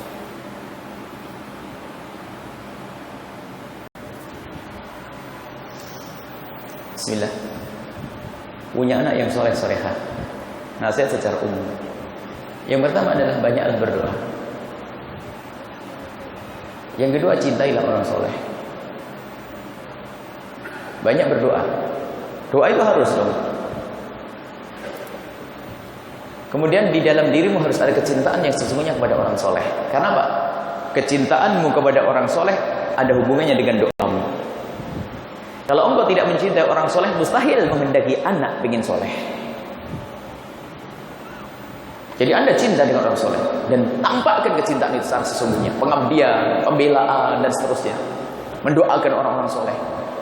Jadi yang pertama adalah berdoa. Ya Allah, jadikan anakku anak yang soleh. Soleh itu maknanya apa? Kau cintai, dekat kepadamu. Yang kedua, cintai, dekatlah dengan orang soleh. Yang ketiga, cintakan anak-anak kita kepada orang soleh. Yang ketiga, cintakan anak-anak kita kepada orang soleh.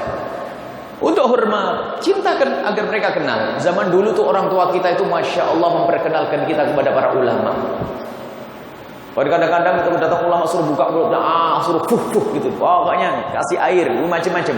Sisa makannya para ulama direbut, diambil oleh ibu kita, suruh makan biar berkah. Maksudnya biar nyambung hatinya dengan ulama. Sekarang sudah nggak ada ini. Sudah begitu minta doa anak soleh, anak soleh, anak soleh. Engkau tidak cinta anak soleh, gimana anakmu bisa soleh ini? Nah itu. Jadi cintakan anak kita dengan orang soleh, banggakan dengan orang soleh. Oh, yang ditonton adalah nggak karu-karuan itu, film-film yang ngaco dan sebagainya. Yang diidolakan adalah bukan ahli sujud, artis yang tidak pernah sujud. Naudzubillah. Anak kita harus mengidolakan Rasulullah atau ulama, guru-guru mulia. Kita menemukan anak-anak kecil yang diidolakan kepada Allah. Sampai ada anak kecil itu saking cintanya kepada seorang ustaz, kalau nangis itu hanya minta untuk diputarkan videonya ustaz tersebut. Kalau diputarkan diam dia. Kalau ditanya pengen apa, pengen kayak itu sudah. Dari kecil sudah ditanamkan, pengen kayak ini. Oh, tak taunya ini satu keluarga ini ibunya sering nonton film yang pakai rok pendek segala macam. Ditanya anaknya pengen apa, pengen kayak itu mama. Mamanya masuk neraka dulu tuh. Nah, ini problem. Jadi tidak dikenalkan dengan tidak dicintakan. Yang ketiga adalah cintakan anak kita dengan orang saleh. Kemudian yang keempat adalah usahamu di dalam mendidik. Usahamu di dalam mendidik harus benar. Jangan latah menyekolahkan anak. Nah, kalau tempatnya tidak mengajarkan kebaikan, bagaimana kita bisa punya anak soleh? Yang kelima adalah rizki yang halal. Yang kelima adalah rizki yang halal, bersih. Rizki yang benar-benar halal. Jangan sampai anak kita makan yang haram. Jadi rizki halal ini penting. Harus ada rizki halal yang dimakan oleh anak-anak kita. Kalau rizkinya tidak halal, musibah, problem. Jadi berikan kepada anak kita rizki yang halal. Ini adalah lima. Selanjutnya dari 5 ini kita perkecil, kita persempit lagi adalah ada usaha lahir dan usaha batin. Memohon kepada Allah yang satu, ya, memohon kepada Allah yang pertama. Kalau mau diperamping, kalau tadi memohon kepada Allah, dirimu sendiri mencintai ulama orang soleh, kemudian cintakan anak-anakmu kepada orang soleh, ya, harus cintakan kepada orang-orang soleh, dekatkan kepada orang-orang soleh. Kemudian bagaimana usaha pendidikannya di tempat yang benar, yang baik. Harus pendidikan ini. Nah kalau lingkungannya nggak benar, naudzubillah. Di rumah kita berdoa, tapi tak taunya di sana berzina, naudzubillah. Yang kelima adalah rezeki yang halal, yang bersih. Dan yang keenam ini yang sering dilupakan. Kalau kita ingin mengangkat anaknya orang, maka angkat anaknya orang. Kalau kita ingin mengangkat anak kita, angkat anaknya orang. Allah fi aunil abdi maka al abdu fi auni akhi. Ini yang sering dilupakan orang. Kalau engkau pengen benar anakmu, tolong anaknya orang yang fakir. Jika Anda punya 2 anak, angkat anaknya orang fakir 2 untuk mengangkat anakmu. Itu lebih dahsyat daripada kurs. Ngundang guru ke rumah, enggak. Karena apa? Kalau kita menolong anaknya orang yang tidak mampu, untuk kita kenalkan kepada Allah, kita biayai. Kau harus belajar agama, nak, belajar agama, belajar yang benar, nak. Anaknya orang fakir, maka ketahuilah Allah fi aunil abdi maka al abdu fi auni akhi. Kalau kita senang nolong anaknya orang, maka Allah akan nolong anak kita. Adapun nolong anaknya orang bisa saja kita simpulkan dalam sebuah program besar tadi. Rindulah untuk berjuang di dalam dakwah, maka ketahuilah ini juga menjadi sebab yang luar biasa besar untuk anak-anaknya. Bahkan biasanya saya itu kalau kami punya pondok, santri itu harus daftar. Tapi ada beberapa orang yang saya minta. Saya menemukan ada beberapa orang saya minta anaknya. Karena apa? Bapak ibunya adalah orang yang selalu berjuang untuk pondok pesantren. Karena apa? Kami husnudzon pasti akan keluar dari tulang punggungnya nanti anak-anak yang baik. Karena apa? Bapak ibunya sudah menanam kebaikan, nolong anaknya orang, maka ketahuilah nanti akan ditolong oleh Allah anak-anaknya. Maka yang keenam adalah baiklah bantu pondok, ini nyekolahkan agama, kenal Allah. Kalau kita mengenalkan anaknya orang kepada Allah, maka Allah akan menolong anak kita. Kadang orang itu egois. Anakku, tidak pernah peduli anaknya orang, maka susah mendidik anak dengan seperti itu. Kita peduli dengan anaknya orang, maka anak kita akan baik. Pertanyaan yang selanjutnya singkat saja. Bagaimana kita berbisnis, berniaga, tapi dari peminjaman modal yang di dalamnya ada ribanya? Bagi orang yang tidak tahu dahulu, tidak ngerti, belum pernah ngaji dan sebagainya, tinggal tobat, berhenti saja setelah itu. Berhenti, selesai. Dan tidak mengulang lagi, tidak usah pinjam lagi. Tapi kalau Anda sudah tahu baru memulai, tidak akan diterima oleh Allah Subhanahu wa taala. Tapi ada orang kan tidak mengerti. Yang penting kan berkembang saja. Saya tidak mengerti, akhirnya saya pinjam di sebuah bank yang di situ ada ribanya. Ada ribanya, ada kelebihannya, maka itu adalah hukumnya riba dan menjadikan usaha itu tidak berkah. Mungkin Anda yang bertanya, loh saya terlanjur seperti itu bagaimana? Kalau terlanjur seperti itu, maka tobat, berhenti. Dan ke depan jangan berurusan dengan bank-bank konvensional, akan tapi berusahalah dengan bank-bank yang alhamdulillah di Malaysia sudah banyak bank yang didekatkan dengan syariat. Berurusanlah dengan bank yang ada syariatnya itu. Kalaupun bank yang ada hubungannya dengan syariat itu masih ada kekurangan, maka ketahuilah itu tugas para ulama untuk menyempurnakannya. Mungkin lalu tobatnya bagaimana saya? Tobatmu adalah berhenti, jangan ulang pinjam lagi. Harus saya bayar atau tidak? Ya harus dibayar dong. Kalau tidak dibayar rumahmu diambil nanti. Bayari sampai selesai, tapi jangan ngutang lagi selesai. Ngutang lagi, jangan ngutang lagi selesai, ini akhir urusanku. Dengan dunia perbankan yang ada bunganya, yang ada ribanya. Setelah itu aku akan hijrah kepada bank yang syar'i. Allah Maha Murah, Allah Maha Kasih. Tidak ada yang berat asalkan ada niat di dalam hatimu. Dan kita menemukan dari kawan-kawan di Indonesia sana, dari pengusaha besar hijrah dari bank yang ada ribanya pindah kepada bank yang syar'i, dan bagi mereka nyaman-nyaman saja. Paling kadang ada kekurangan, untungnya jadi berkurang. Sedikitlah, nanti akan diganti oleh Allah dengan yang lebih banyak lagi. Ini saja insya Allah. Semoga Allah menjadikan kita orang yang sukses di dunia, ahli surga, diberi kecukupan di dunia. Ingat, sampaikan kepada yang lainnya program dakwah kami. Nanti kami ada tim Al-Bahjah di Kuala Lumpur. Bergabunglah semuanya. Ingin semuanya, jangan lewat. Ajak orang bergabung. Ada kaidah lagi. Mungkin Anda lemah, saya tidak punya apa-apa. Saya nggak punya duit untuk mendengar seruan Buya. Saya tidak punya duit, tapi saya punya kawan. Kawan Anda beritahu, tak taunya dia berjuang sampai jutaan ringgit. Yang ngasih tahu dapat pahala utuh seperti yang disabdakan Nabi SAW. Baik, bismillahirrahmanirrahim. Hah? Oh iya, ada pengumuman. Besok pagi jam 9 di IKIM FM. IKIM di Radio FM, ini spesial. Semoga bisa ada kesinambungan bagaimana menjalani hidup itu dengan indah. Ini ada rumus keindahan di dalam rumah tangga, dalam jual beli, dan ada indah. Pokoknya kita yang indah-indah sajalah. Jangan hidup susah dan repot. Ya, nanti besok insya Allah menjalani hidup dengan keindahan di IKIM. Termasuk kemarin kita sudah mulai di beberapa masjid di Al-Falah. Tidak tahu ada kesinambungan menciptakan keindahan dalam rumah tangga. Kemudian kita akan menghadirkan pendidikan anak. Kita akan bagaimana termasuk pendidikan anak. Insya Allah nanti kalau ada seruan untuk kelas-kelas anak mengajar, mengenalkan cinta kepada anak kita dengan cara yang benar. Itu penting, yang jarang diajarkan oleh para ustadz. Padahal anak kita itu mau tidak mau mereka harus belajar cinta. Kalau salah belajar maka dia akan terjerumus dalam mukaddimah zina. Akan tapi harus dihadirkan ini insyaallah program-program ke depan. Semoga Allah mudahkan kunjungan kami ke Malaysia. Bismillahirrahmanirrahim. Alhamdulillahirabbil alamin. Allahumma shalli ala sayyidina Muhammad wa ali sayyidina Muhammad. Irhamna wa la tu'adzibna, unsurna wa la takhdhurna, wa'afina wa la tumritna, wa akrimna wa la tuhinna, wa atirna wa la tuthir alaina. Innaka ala kulli syai'in qadir. Allahumma ya Allah, Engkau saksikan, Engkau lah yang menyaksikan kami saat ini. Kami mohon ya Allah, siapapun yang berkumpul di tempat ini ya Allah, jangan sampai ya Allah ada di antara kami ini ada hamba-Mu yang tertipu oleh dunia, yang menyaksikan acara ini atau yang mendengar suara ini.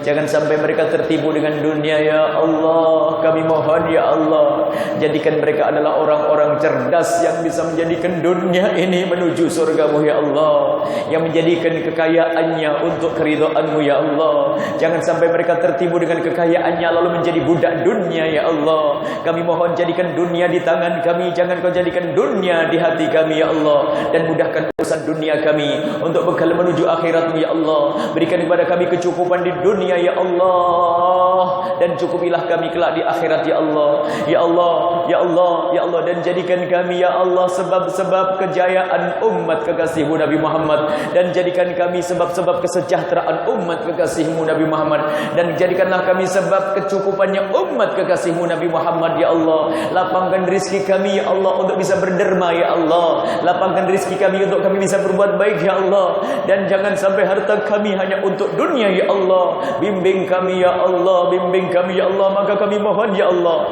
jika ada di antara yang hadir ini adalah orang-orang kaya yang telah Engkau beri harta yang melimpah ya Allah, ya Allah, kami mohon jadikan mereka orang kaya ahli surga ya Allah. Mudahkan mereka untuk bisa berderma di tempat yang benar ya Allah, berderma di tempat yang Kau ridhai ya Allah, berderma di tempat yang benar-benar Engkau lihat dengan kasih sayang-Mu ya Allah. Dan siapapun yang saat ini ya Allah Kau uji dengan kekurangan, hutang dan sebagainya, maka kami mohon berikan kecukupan ya Allah, dan mudahkan mereka dalam membayar hutang mereka ya Allah. Dan kami mohon yang sempit rezeki lapangkan dengan rezeki yang halal penuh berkah. Dan kami mohon ya Allah, jadikan hidup kami di dunia ini mukaddimah kami kelak hidup di surga bersama kekasih-Mu Nabi Muhammad. Maka berikan kepada kami kebahagiaan dalam rumah tangga kami ya Allah. Suami istri yang saling mencintai karena-Mu ya Allah, yang saling mengasihi ya Allah, yang saling benar, yang saling memperhatikan ya Allah, yang saling berkorban karena-Mu ya Allah. Jauhkan kami dari percekcokan dan permusuhan dalam rumah tangga ya Allah, yang saat ini banyak terjadi, suami istri ribut dan ribut. Kami mohon ya Allah, lembutkan hati mereka ya Allah, sehingga mereka bisa saling mencintai karena-Mu. Dan kami mohon tambahkan kecintaan kami kepada pasangan kami ya Allah, tambahkan kecintaan kami kepada pasangan kami ya Allah. Jangan Kau kurangi sedikit pun kami takut di saat berkurang cinta itu lalu kami kurang mengabdi ya Allah, ya Allah, ya Allah, ya Allah. Dan kami mohon ya Allah, yang belum menikah mudahkan mereka untuk mendapatkan pasangan orang-orang mulia yang Kau muliakan, yang menjadi sebab mereka mulia di dunia dan di akhirat. Dan kami mohon ya Allah, jadikan atasan kami menjadi orang ahli surga, dan yang bekerja bersama kami jadikan mereka ahli surga ya Allah. Jaga pemimpin-pemimpin kami ya Allah, berikan kepada mereka petunjuk dan hidayah-Mu ya Allah. Bimbing pemimpin-pemimpin kami ya Allah. Dan kami mohon ya Allah, jauhkan kami dari sebab-sebab kehinaan ya Allah. Jauhkan kami dari minuman keras, jauhkan kami ya Allah dari meninggalkan salat. Satu salat yang kami tinggalkan cukup untuk masuk neraka jahanam ya Allah. Maka kami mohon ya Allah, jika ada di antara yang hadir ini ada hamba-Mu yang pernah meninggalkan salat, kami mohon berikan kesadaran dan ampuni mereka ya Allah. Dan kami mohon jauhkan kami dari makan riba. Dan kami mohon jika ada di antara yang hadir ini ada hamba-Mu yang masih berurusan dengan riba ya Allah, pandang mereka dengan kasih sayang-Mu ya Allah. Pindahkan ke tempat yang mulia, jauhkan dari riba dan tambahkan keberkahan hartanya, dan perbanyak hartanya dengan harta yang bersih tanpa riba ya Allah. Sungguh bagi-Mu sangat mudah ya Allah. Jangan sampai ada di antara yang hadir ini ada hamba-Mu yang terus terjerumus dalam kubang kehinaan riba ya Allah. Dan kami mohon jauhkan kami dari melampiaskan syahwat dengan cara yang haram. Jauhkan kami ya Allah dari zina yang busuk, hina dan Kau hinakan ya Allah. Jauhkan kami dari zina yang busuk, hina dan Kau hinakan itu ya Allah.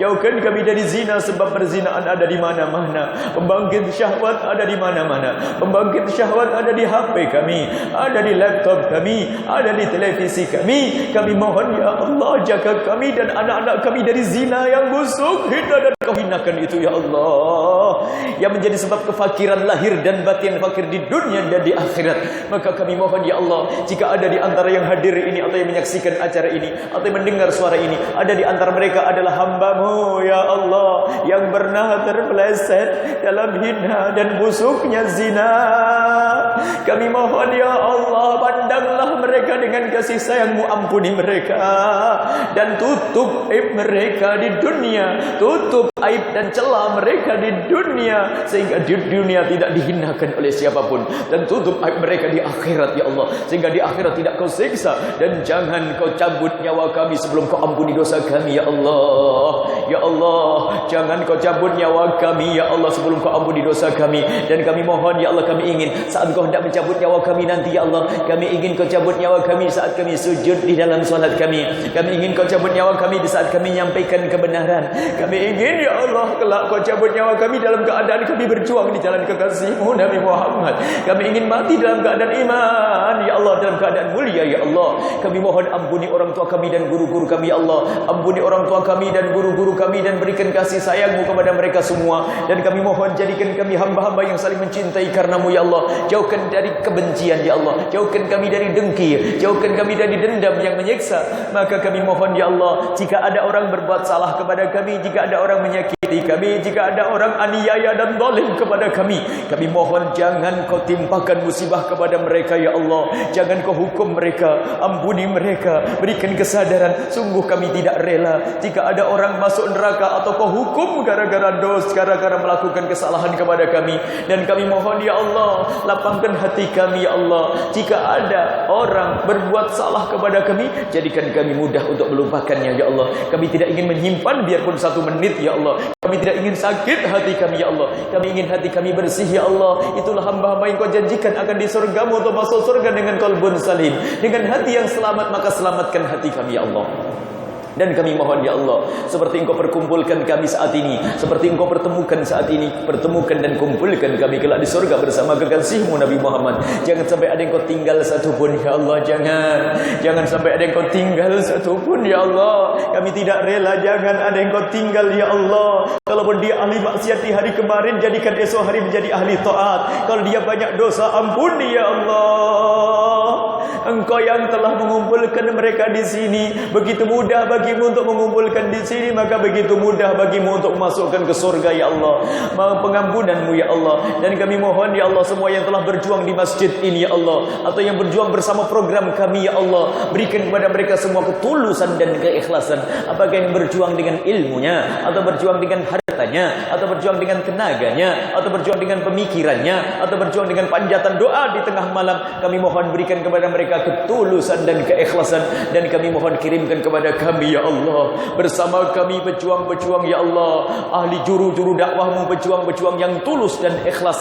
Kirimkan kepada kami orang-orang tulus dan ikhlas yang bisa berjuang bersama kami, dan jadikan kami bersama mereka ya Allah. Dan jadikanlah perkumpulan ini perkumpulan yang Kau ridhai ya Allah. Setelah Kau kumpulkan kami ya Allah, jangan sampai kami keluar dari perkumpulan mulia ini, dan panjangkan umur kami dalam ketaatan serta sehat walafiat. Dan kami mohon berikan kepada kami semua husnul khatimah, dan kami mohon ya Allah, jangan Kau cabut nyawa kami sebelum Kau ampuni dosa kami ya Allah. Kami mohon ya Allah, jangan Kau cabut nyawa kami sebelum Kau ampuni dosa kami. Maka ampuni dosa kami ya Allah, ampuni dosa kami ya Allah, ampuni dosa kami ya Allah. Dan harta kami yang saat ini kami tumpuk ya Allah, jangan sampai itu menjadi beban kami di saat melangkah di padang mahsyar dan menyeberang siratal mustaqim. Kami ingin harta-harta itu kami gunakan untuk kebaikan ya Allah. Anak-anak kami jaga mereka ya Allah. Anak kami lihat mereka dengan kasih sayang-Mu ya Allah. Anak kami yang nomor 1, anak kami yang nomor 2 ya Allah,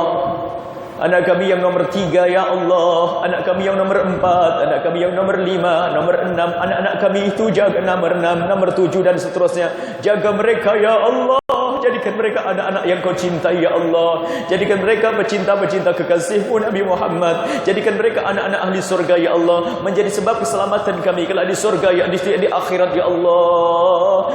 Zaman-zaman rusak ya Allah, akidah menyesatkan di sana sini. Jangan sampai anak kami lepas ya Allah. Dan kami mohon jika ada di antara yang hadir yang telah salah mendidik anak-anak mereka ya Allah, jika ada di antara yang hadir yang telah salah mendidik anak mereka, lalu anak mereka bejat, tidak kenal kepadamu ya Allah, maka kami mohon kembalikan ya Allah ke tempat yang mulia, kembalikan ke jalan yang Kau ridhai berkat perkumpulan orang tua mereka di tempat ini ya Allah. Dan kami mohon ya Allah, berikan kepada kami semua husnul khatimah, mati dalam keadaan iman. Dan kami mohon ya Allah, jadikan ucapan kami di akhir hayat kami kelak saat Kau hendak mencabut nyawa kami. Kami ingin saat itu ya Allah, hati dan lidah kami mampu mengucapkan kalimat agung dan mulia, la ilaha illallah Muhammadur Rasulullah, la ilaha illallah Muhammadur Rasulullah, la ilaha illallah Muhammadur Rasulullah sallallahu alaihi wasallam.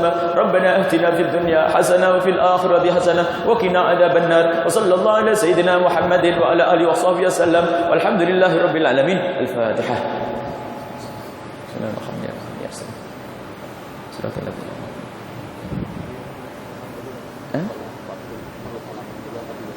Bismillah.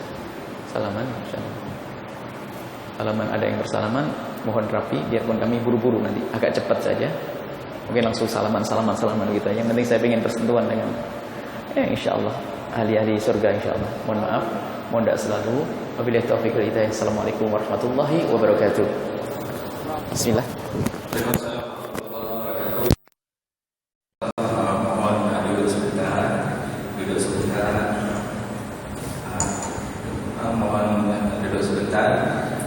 Pihak masjid ucapkan terima kasih bagi seluruh jajaran kuasa pegawai masjid, ucapkan juga amat dan terima kasih kepada Buya Yahya kerana dapat hadir memberi ceramah ilmu kepada kami dalam tajuk Mencari Dunia Cinta Akhirat insya-Allah.